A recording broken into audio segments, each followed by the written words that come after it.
Game Week 15 is here, so it's time to finalise those FPL teams. Welcome to FPL Mate, my name is Dan, and with 2 free transfers and the template starting to shift, I've got some big decisions to make. So guys, join me as we select our teams for Game Week 15.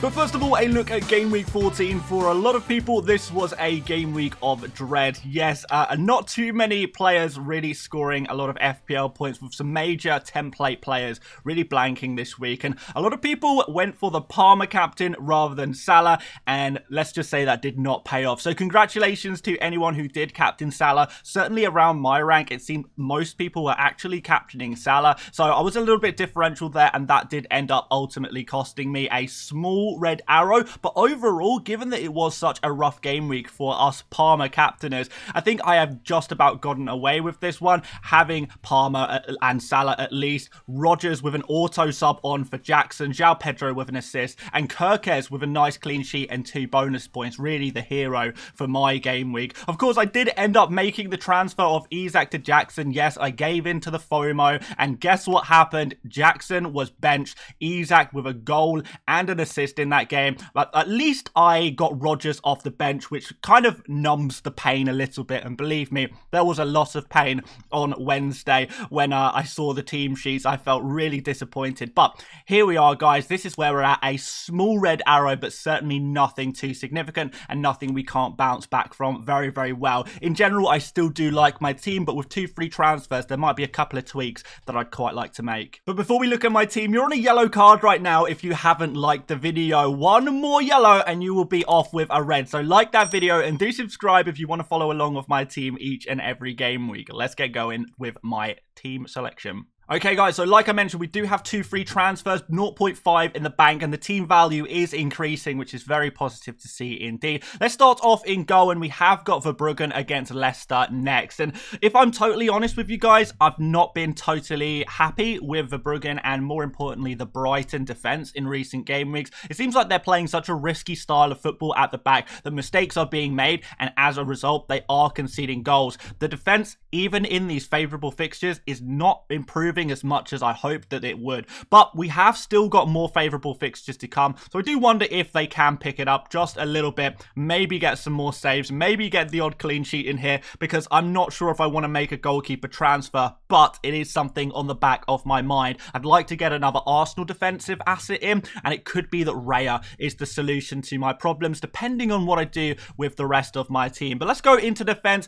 First of all, Gabriel, and once again, we're not going to get any clear information from Arteta on Gabriel. Now, apparently, Gabriel has not been training with the main team, but he has been training indoors with Calafiori. So he is still in contention to play in this game week. I think there's still a very good chance that he does play this next game week against Fulham. But I said that last game week against Manchester United. So we don't really know for sure. And more important than ever is that we have those strong benches to back up our players if they're not available. The good news with Gabriel is if he doesn't play, he doesn't play. I can't see him getting 1-pointers off the bench. So thankfully, I think I can just keep Gabriel in my team because I know he's a player I do want in my team long-term unless he has got a long-term injury. What we know right now, that does not seem to be the case. So we can move on to our next defender, which is going to be Ait-Nouri. And this is where things get a little bit tricky because Ait-Nouri has not been scoring the FPL points recently. 0 pointers in each of the last 2 game weeks. And if we look through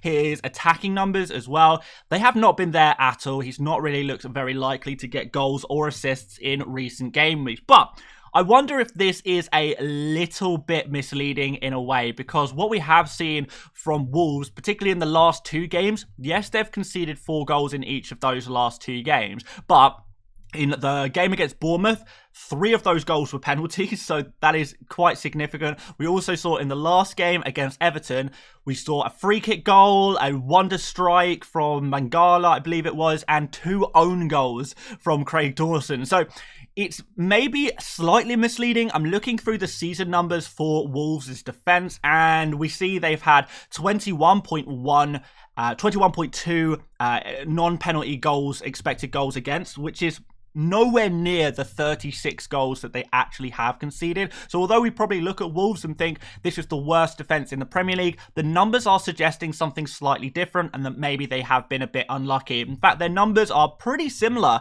to the likes of Man United, Spurs, Newcastle, and I know they're not great defenses, but they're not terrible defenses. The difference between Wolves and Manchester United, their non-penalty expected goals against is 0.1 goals, and yet Wolves have conceded more than double the amount of goals that Manchester United have. Now, is that about goalkeeper quality? Probably to an extent. Is that also about luck? I think so as well. So I think we need to factor some things in here. Wolves are still a bad defence. I'm not trying to say that they are, but I do think they have been a little bit unlucky, and I don't want to judge them too much. At the same time, if Ait-Nouri is not looking very attacking and the defensive numbers are not anything special, yes, they're not as bad as we think, but they are still bad, then do I need Ait-Nouri in my team at all? I'm quite worried about this position in my team, and I'd really like to have another Liverpool or Arsenal defender in my team. I'm really looking at Trent Alexander-Arnold right now. I think he's back in business, and I also like the look of Timber, maybe more so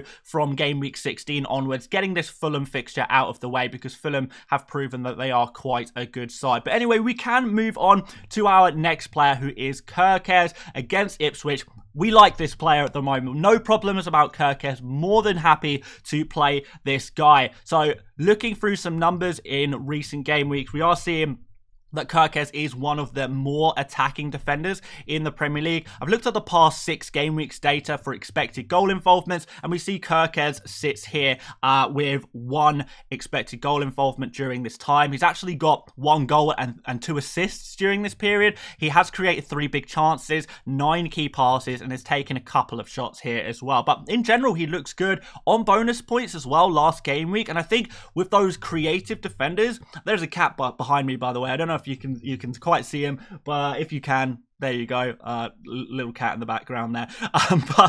Yeah, certainly what I would say is that Kerkez, when he is creating for his teammates, that generates bonus points for him as well, which is what we saw with the clean sheet against Spurs. If he gets that clean sheet, then he's also potentially going to get bonus points as well, which is really useful. Other defenders looking really good in attack are Digne and Hall, who I already have in my team. Digne we'll speak about more when we come to my bench, but I am a little bit concerned about him, even though his attacking numbers are great. But how about Daniel Munoz? I think he's a player that we do need to have a look at in the near future. Down to 4.7 million now, and if Crystal Palace can continue to improve defensively, I think there's certainly a team that we might look to target in the near future. Just going to get some more bad fixtures out the way. But let's go into midfield next, and this is where things are very simple for me. Mo Salah is in here against Everton. I don't think it's the perfect fixture with Everton improving defensively recently. However, it's Mo Salah. He can just pull anything out of the bag at the moment, scoring from situations. It seems like he's getting lucky, but he has that ability to be in the right place, to put pressure on opponents, to force mistakes and capitalize on them as well. And that's what we're seeing time and time again from Salah, as well as those penalties that he always seems to get as well. This guy is lethal at the moment, in the form of his life, and you'd really back him against anyone. Form over fixtures when it comes to attackers, and even the fixture could be a lot worse here. Cole Palmer is another player I have no doubts about. I wonder against Spurs whether he may play a little bit deeper and play a slightly more controlling aspect to Chelsea's game. I think Chelsea will beat Spurs, but even if it is away from home, because there are so many players missing from Spurs at the moment. Van de Ven is out, Vicario is out, Romero is touch and go, and we now know that Ben Davies picked up an injury in game week 14, which could see him out for game week 15. So a lot of key players missing for Spurs. Bentancur as well in midfield. So I do have to wonder, is this going to be a big opportunity for our Chelsea boys? It could be. Let's see how Palmer sets up and what his role is within this game. We've also got Bukayo Saka, who has been performing in general recently as well. Maybe could have got an assist with those many corners we saw against Manchester United, but it was the knock-on from Partey that ultimately got the second goal for Arsenal. But Saka, you know, always going to have a chance of those corner goals, corner assists, and from open play with Ødegaard in the team looks really good as well. These players, Saka and Ødegaard, and their creativity really have that ability to unlock even those low block defenses Fulham and Everton don't fear me too much as an Arsenal fan, and I still believe Saka can do very well in these fixtures. Bruno Fernandes is my final midfielder, and he's the one who's less obvious. I think Salah, Palmer, Saka, very clear that these are three players we want in our FPL teams right now. Bruno is kind of occupying that position where none of us are really sure. Should we have a cheap guy here, Semenyo or Rodgers? Should we be going for, someone slightly more expensive, maybe a Kaoru Mitoma or a Jared Bowen potentially?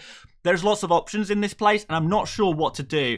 Do I stick with the expensive Bruno or to go for someone else? Now, my issue with Bruno right now is that his numbers have dropped off under Amorim. I was expecting him to get better and have more potential for scoring, but that's not really been the case. 2 blanks in 3 game weeks, 2 assists against Everton, and even that, you could consider him a little bit fortunate. Against Arsenal, he was playing in a deeper midfield position, and I'm not sure if he will necessarily continue to play that role, but that's also something that is concerning me. Nottingham Forest are up next. It's by no means an easy fixture, but it is a fixture which I believe Manchester United can get a result from. And Bruno being on set pieces and penalties gives him more access to easy points in FPL. We know he's nailed for minutes as well, so there's a lot of positives about Bruno, but do I think he's worth the money that I have invested in him rather than spending that money on a Liverpool or Arsenal defender? I'm not sure, to be totally honest with you guys. I'm not sure about this one. So maybe this is something I do need to reconsider. Do I have to sell Bruno? Certainly looking through the players I have right now, if I did need to free up a little bit of money for some other potential transfer moves, I consider Bruno to be my cash cow player at the moment. The expensive player I would be most willing to sell in order to fund different moves. But let's go to the forwards next. And we have got Jackson. Brought him in last week. Very disappointed he didn't start. Very disappointed I sold Isak. Wish I still had Isak. I would have an extra transfer here and I'd have probably the better pick. But that said, this tie looks very, very nice for Jackson with Spurs' current injury situation. And Spurs are a very hit or miss side. If Spurs have one of their missed game weeks, Jackson, in the situations that Bournemouth had last game week, you can imagine a lot more goals being scored by Chelsea and Jackson to be involved in them. So, yes, I probably prefer Isak in general, but for this week, I think Jackson has a very good chance of getting very close to Isak's points. If we look at the goal projections, for example, it is pretty close between Jackson and Isak, but one thing that is maybe not taken into consideration as much as it should be is that Newcastle and Brentford are very much teams that change a lot depending on whether they play home or away.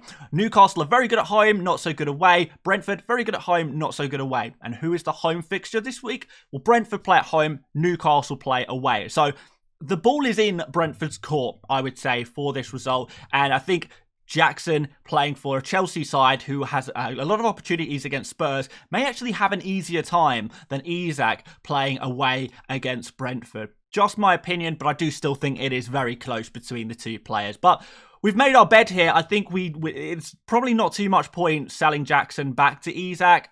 Don't get me wrong, it's a temptation, but it's not something I'm likely to do. The good news with Jackson being benched in the midweek is that he is now nailed for minutes, I would say, for this game week and probably the game weeks beyond as well. Cunha's still in my team. West Ham is the fixture. They're calling this game El Sacico because it's very likely that one of these managers may be sacked after this game, depending on what the result is, but maybe it could be an open game with lots of goals, and if so, Cunha is going to benefit from that big time. Cunha's going nowhere in my team. Ipswich and Leicester in game week 16 and 17, and West Ham is a really good fixture as well. If you think Wolves are bad defensively, West Ham are just as bad, so going to be opportunities here. And João Pedro, a man continuing in form. He was playing as the central striker in game week 14 due to Welbeck having a minor injury. Now, if Welbeck continues to be out for game week 15, then João Pedro should start up front again. He was benched or substituted early enough in game week 14 that I'm confident in a start in game week 15. Brighton don't have any cup competition games, so can afford to play their best player in pretty much every game week. And pretty much every game week is a very good fixture for João Pedro. So very happy to have this guy in my team. Let's move to my bench. Fabianski.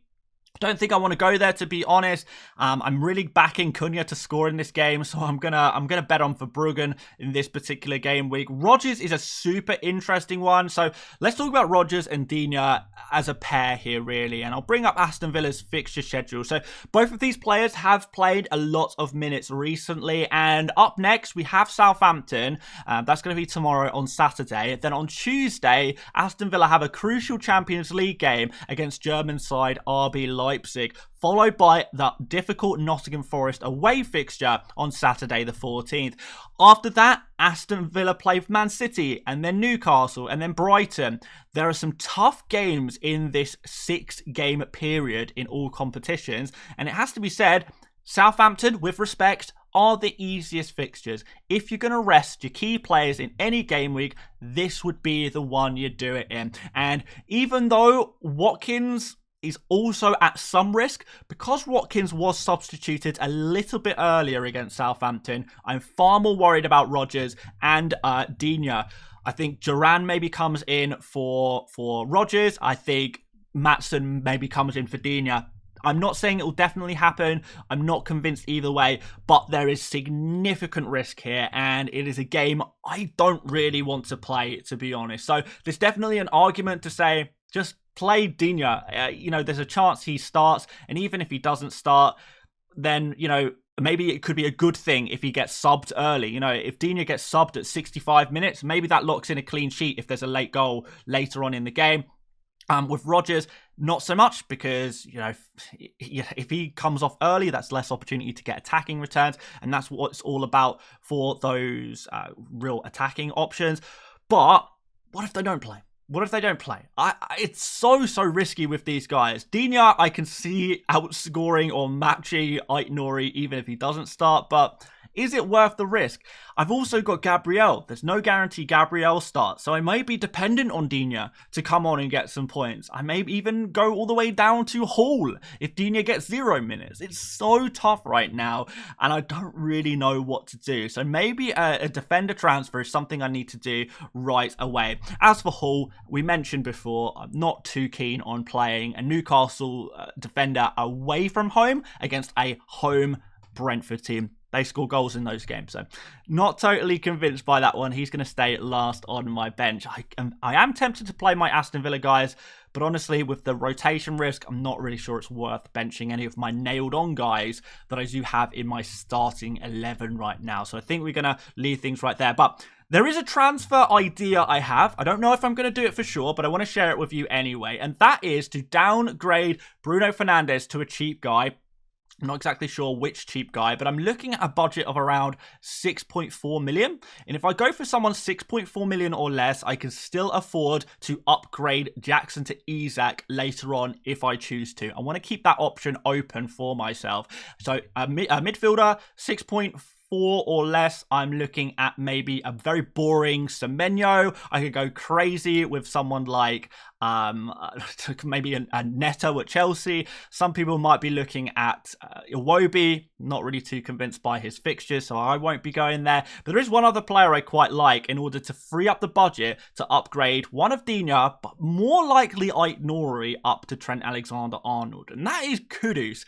Quite like the look of him as a differential, and I think he's a brilliant player. I thought he played well against Leicester, unlucky not to get attacking returns, and if there was a change in management at West Ham, I think that would unlock Kudus even more. So it's a bit speculative, and that's what's putting me off. Do I want to go in early on Kudus before a managerial change? Do I want to bet on him getting something against Wolves? It's really tough. I think his chances of getting something from this game probably similar to Bruno Fernandes, so it's not really much of an upgrade, but certainly the Trent move, having Trent against Everton would be a huge upgrade, and I really like that. So I think if I was to wildcard right now, this is what my team would look like. Something a little bit like this. I think this looks much improved, but is it worth 2 free transfers in a busy period where I may need those free transfers to make other moves in the future?